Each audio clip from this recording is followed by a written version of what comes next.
afternoon, everybody. You've probably had a long day, haven't you? So you're not wanting a long, detailed speech, so I'll try and keep it to the point. But I'm really glad you've organised this event today, so thank you to Place Northwest. It's the right conversation to be having at this particular moment in time. If you look around Manchester city centre, the signs of our success are clear. The number of cranes on the skyline is, I'm told, more than any other city in Europe at the moment.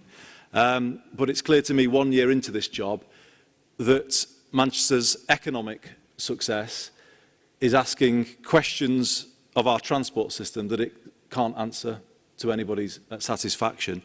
And actually, as we look to the future, transport, if there is to be an issue that holds Manchester back, it will be transport, and we need to be on top of that now and have plans in place to make sure it doesn't happen. Our roads are too congested, and that's because public transport just isn't a viable option for far too many people here. It's not reliable enough. The travel experience can be poor in terms of overcrowding. In some places there's not a service at all, and that's not just rail services, bus services too. But it's expensive, and this is sometimes a point that's missed. My daughter, 16, she got a bus the other day from Golborne, where I live, to Wigan. I think it's about 4 miles or something like 5 miles. And she said to me at night, she said, "Dad, it was £4, was that right?" And it is a bit outrageous, really, the cost of public transport, particularly when you consider that a bus journey in London is, what, £1.50? So no wonder the public here are getting more and more frustrated about the quality of our public transport offer. And we do need serious action, I think, on lots of fronts now to put it right. A year in, for me, I've kind of felt a real frustration looking at these different modes of transport, road, rail, tram, bus, all having different governance structures and lines of accountability. So they are underperforming each individually. Of the four, Metrolink is probably the best, but it has its moments too. So they're underperforming individually, and because of the way they're governed, they can't integrate. John Lamont, I think, was here today saying that integration is the key, and I think he's absolutely right about that. If you look at the best transport systems around the world, I'm thinking of countries like Holland, they have worked hard on integration, on modal shift, and our system just doesn't allow that kind of same level of consistency. It's why, together with Sir Richard Lees, we've set up a mayoral transport board in Greater Manchester, where we have Highways England Network Rail represented, because we want to have one conversation with them. Even if we don't have the power, we want one conversation with them about what is happening with regard to transport development in Greater Manchester. So we're doing all of these things and trying to bring some order to what at times can feel like a chaotic situation. I think it's also important to remember that it is actually about 4 years to the day that George Osborne came here and promised the north of England a northern powerhouse. And I look back at his speech, and one line stands out. Step one is building the northern powerhouse, and that requires a radical transport plan. Step one in the northern powerhouse. And to be fair to George Osborne, he spoke more about the north of England than any chancellor before or since. And there was real investment coming through in that period. Investment going into the northern hub, and we can see some evidence of that here with the Ordsall Chord. And here's the big issue. There's an undeniable sense that in the last couple of years things have started to slip, and the momentum that was there has started to go.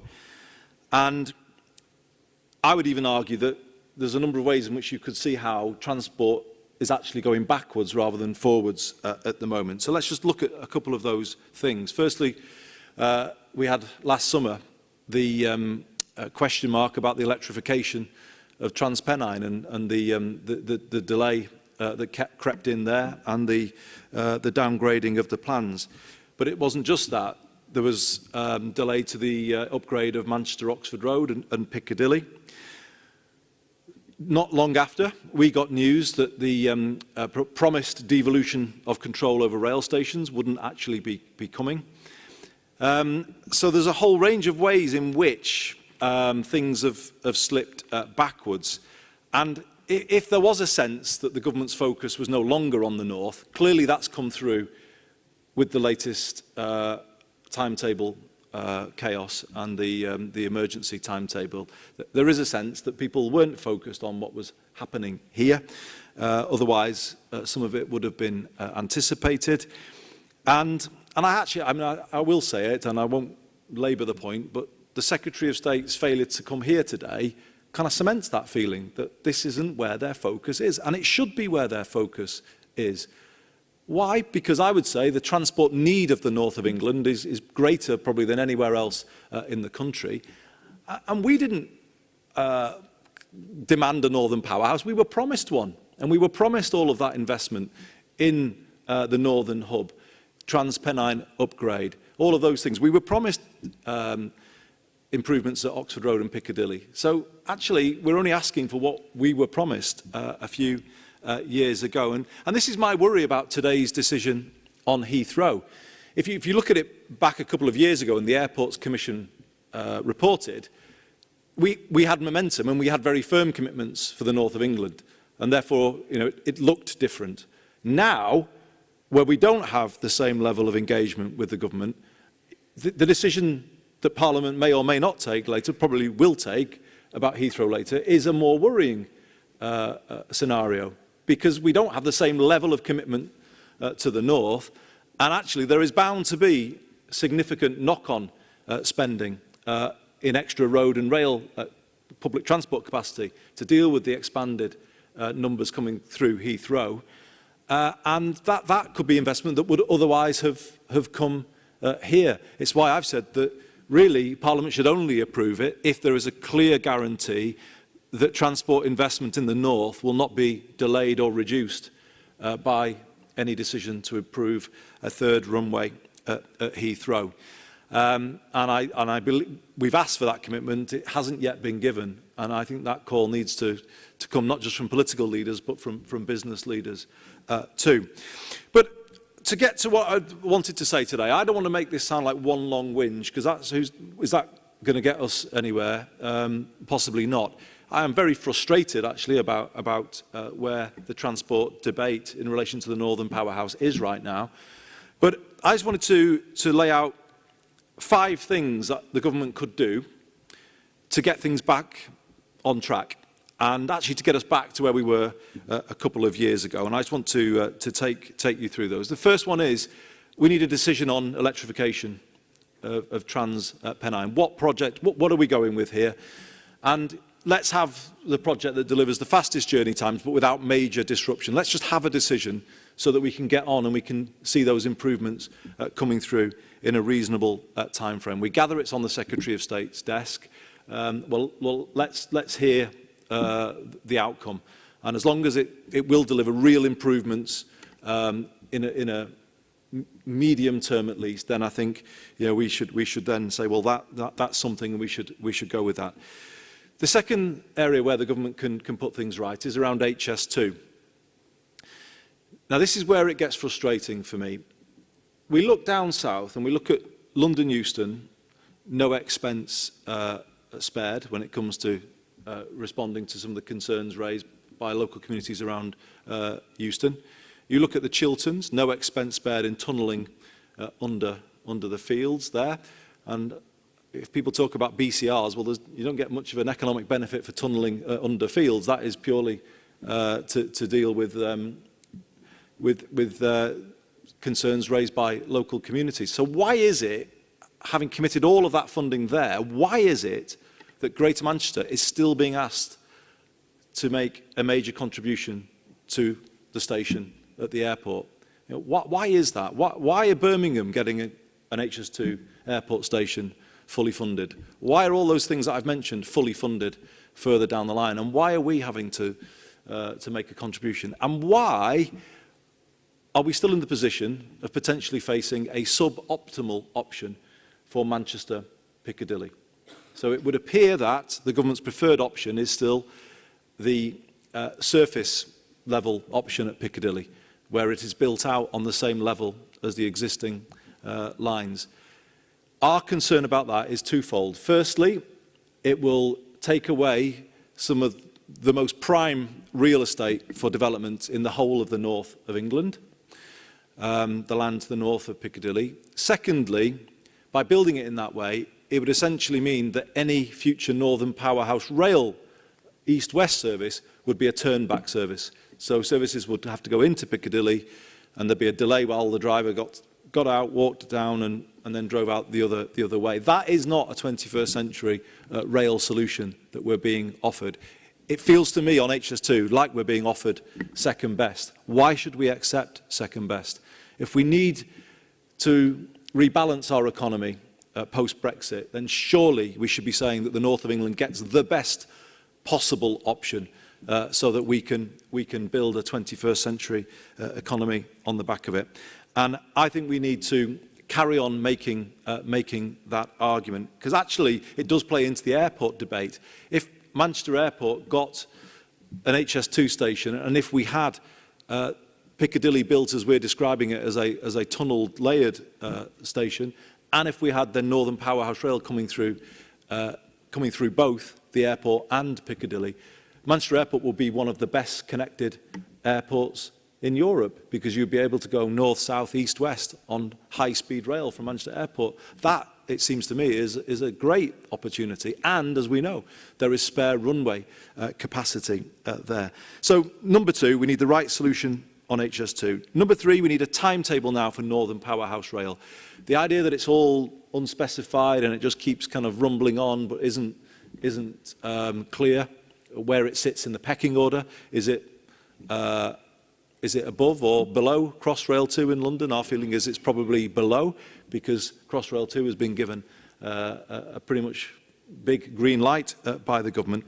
We need a timetable. We need to know where we stand on Northern Powerhouse Rail. And I would say we need that timetable in the budget, ideally, this autumn, and if not in the budget, at the very latest in the 2019 Comprehensive Spending Review. The minute we have that timetable, it brings some certainty to investment opportunities across the north. If we know that that investment is coming, then immediately we will be able to make something of that. So that's the third thing I'll be calling for. The fourth is we want to go back to the Greater Manchester Devolution Agreement and that commitment for devolved control over our rail stations. I think this is particularly important for the theme of this conference today, when we're talking about how transport investment can bring wider regeneration potential. You know, I'd be the first to say that track, signalling, infrastructure, that's different when it comes to running a transport system. Stations are they are the community. They are the fabric of the local community. So how can it be that they are run from on high, from a national level? It cannot possibly be the case that people in offices in Whitehall or in Network Rail are better placed to run rail stations in the heart of our communities here in Greater Manchester. But here's the most telling fact. How can it possibly be right in 2018 that over half of Greater Manchester's 97 rail stations are inaccessible to disabled people? There is no case for the status quo, because that single fact, in my view, demolishes any case for the status quo. Surely the time has come to let Greater Manchester make full use of our train stations and the land that lies around them to both improve those stations and also then kickstart other wider housing development around them. The fifth call on the government would be to say the time is now to have more powers for transport for the north. Interestingly, George Osborne tweeted in the middle of the timetable chaos to say that that was his intention all along, and effectively the implication of what he was saying was that Whitehall resisted it. I think that's what's happening here, because we don't have people in the cabinet who are driving it as fast as he was.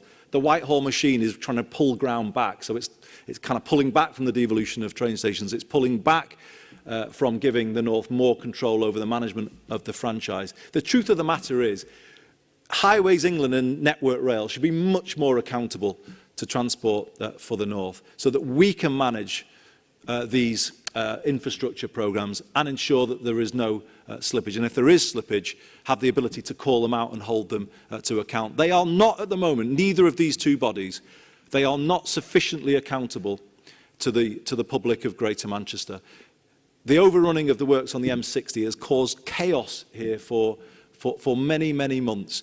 And yet, where is the pressure on them to really get things right? I don't think it's there. And again, this is another way in which we have to have more ability to hold transport organisations to account for the benefit of the travelling public here. We have to have a different conversation with them. And we need to start to bring integration, as I say, between all of these decision-making processes across all these different modes of transport. So there are 5 clear calls. If the government were to do those things, I think immediately we could say we're back where we were, we're back in the right place. But given that they are only things that we were promised before by George Osborne in his 2014 speech, it's not unreasonable for me to be holding the government to account and saying, you promised us this, you must deliver it. And I will continue to do that. There is some good news to report. We are making progress here in the interim. We have Metrolink looking at introducing a zonal ticketing system that will have contactless from October.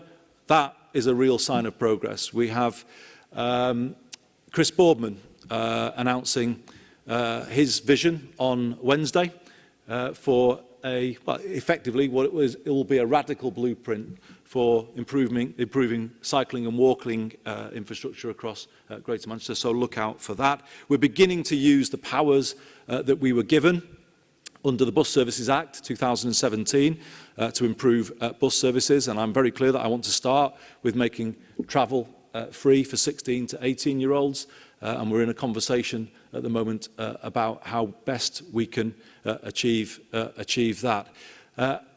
But those things on their own are not enough. We need those big things that I mentioned dealt with. And here's my, my final point. The issue for the government is we're not going away. People here will remember what we were promised, and the northern public is still waiting pretty patiently for any sign of a northern powerhouse to appear. But just this weekend, the political leaders from across the north met in Newcastle at the start of the great exhibition of the north to make plans for the first convention of the north, which will take place on the 6th of September. That will be political leaders and business leaders together. And I think that's what we have to do. There are clearly risks to northern investment plans as a result of today's decision around Heathrow, the potential green lighting of Crossrail 2.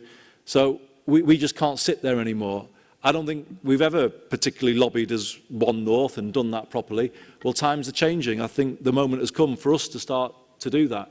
And make sure that the government delivers the northern powerhouse that we were promised. I think the country demands it post-Brexit. We cannot carry on with this model of overheated development in London and the South East and expecting that to pay for everything. The vision of the northern powerhouse in 2014 was right. It remains right. It just requires the government to put the firm commitments down that enable it to be delivered. And working with you through the Convention of the North, our voice is only going to get louder. And the sooner the government starts listening to that voice, the better. Thank you very much for listening.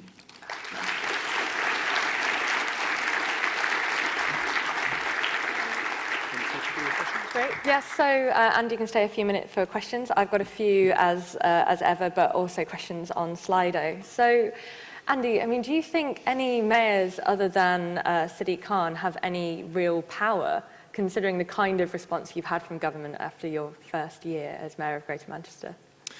No, not really. My experience of the first year, Transport for Greater Manchester have done a great job, and they support me very well. But their direct power is only over, as I said, over the Metrolink system. We have got powers now over buses, but it's complicated, if you like, going from where we are today to a different model for running the buses. We don't have, as you've seen, enough power over the railways.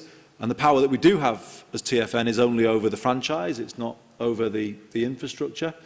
Highways England, as I say, are not in the devolved arrangement at all. We need to go here on the same journey that London went on when they had a mayor elected in the early part of the last decade. And we need progressively to gain the same powers and the same ability, not just to improve these modes of transport individually, but to make them work as a whole. And it's clear to me that that can't come a moment too soon. Mm-hmm. And your Liverpool counterpart, Steve Rotherham, earlier today said that he felt that Network Rail wasn't fit for purpose. Would you agree? I'm afraid I would, in terms of the experience that I have had. I mean, you can't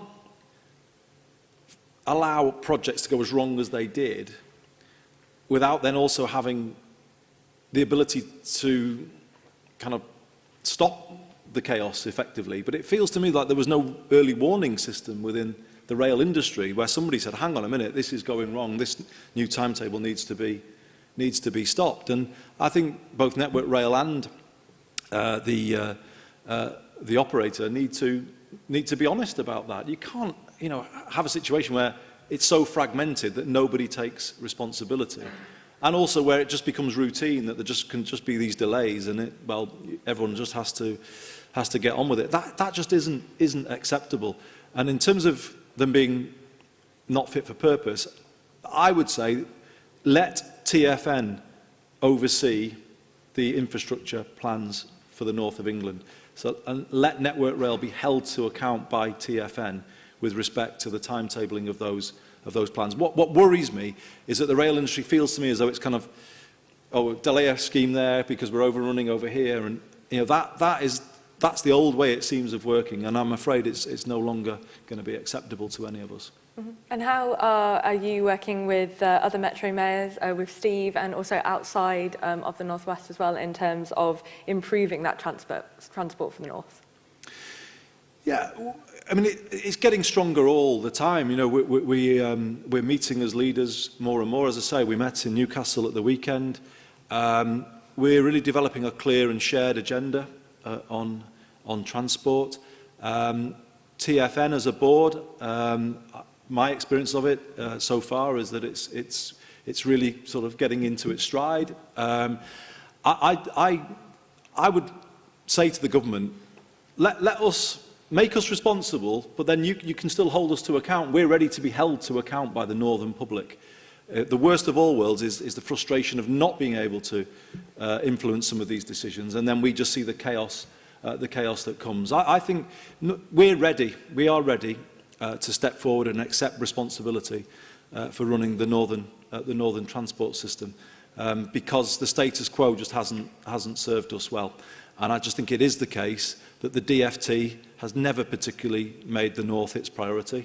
And it's instructive to me that the minute George Osborne was gone, they were trying to pull power back. That is the reality.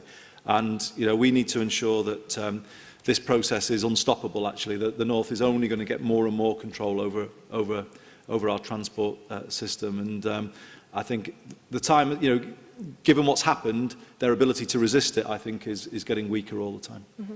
And end us on a positive, because we've had, a couple of concerns in the room today that maybe we've been a little bit doom and gloom with all of the transport issues we've had recently. We're not just having a whinge in the North. How would you really pitch it to people? Why should they invest, not just in Manchester, but the wider North? Well, I understand why people say that, but, I mean, the bottom line is, it's my job to represent the feeling of people here in Greater Manchester, and look at what people have been through. This wasn't just whinging for the sake of it. People's lives were literally turned upside down by the upheaval that we had. It's my job to get, for all of you, it's my job to get transport issues in the North at the top of the political agenda. And I think working with Steve and the other Northern leaders, I think there is some evidence that we've managed to do that. And you don't do that by pulling your punches, actually. This is too important an issue. I've tried to frame what I've had to say positively today. I was saying, look, we can get this back on track. I don't want to be constantly just arguing with the government for the sake of it. When I left Westminster, I said I was leaving the point scoring behind there. This isn't about point scoring. Let me be absolutely clear about that. I have no interest in doing that. My interest is in getting the right decisions for the North. But the point is we haven't got the right decisions at the moment. We aren't the priority. We've slipped down the pecking order. Things are going in reverse. So, in those circumstances, the point of having a mayor is having somebody who will step forward and, make the case and do it as forcefully as I know how to. So I don't make any apology, actually, for doing it in a very forceful way. But as I said, there are solutions. And it just requires the government to come forward and talk seriously with us about those potential solutions. It's not all about, it's all positive and it's all going fine. And if I'd have said that, would anybody have thanked me for doing that? I don't think they would. We need to just tell it straight. If the government get it right, I'll be the first out to say, congratulations, right decision. The North is where it should be, which is at the top of the priority list. But where they get it wrong, as they have been doing recently, I will call them out equally strongly. Great. Thank you very much, Andy. Okay, no worries. Cheers. Okay. Thank